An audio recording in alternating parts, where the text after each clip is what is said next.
Келген итмек инде бірінші міне шушы міне сеткалар бен жасаған міне мында салыначак. Анда инде специальный шулай воронкалар була, каян итмек Аксагы транспортёрга салынып, аннан инде берилишек биздин анда сепаратор деп атала, инде шулай первичный очистка көрсөтүп ушли шул биринчи чистартуу менен анан биз аны шушы сушилкага берешек.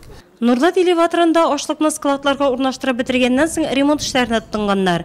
Яңа бер киптерү җайланмасын урнаштыру эшләре алып барыла биредә. СОП 2 дип аталганы искергән. Ул 50-60 елларда файдалануга тапшырылган булган. СОП номер 2 дип атыйбыз инде үрсәткәндә. Анда безнең ул сушилканың производительный бик ким дигән. Ул сәгатенә 1-12 тонна берсә без шатлана идек әле. Алай да бермәйди ул. Искергән инде хәзер. Бу сушилка инде безнең производительность күтәрергә тиеш була инде. Бу сәгатенә 50 тонна итмәк киптереп чыгарырга тиеш була инде.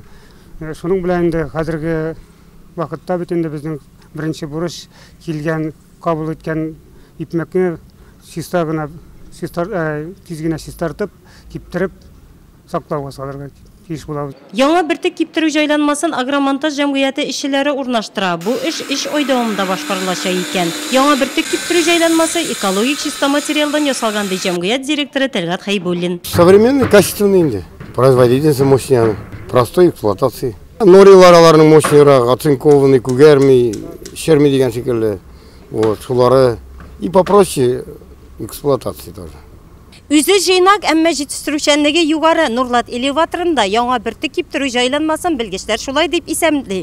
Әмма биредә иске бер киптерү җайланмасында гамәлдән чыгарып ташламаячаклар. Чөнки кырдан кайткан коры бертекне чистартып салу өчен кулланылачак ул.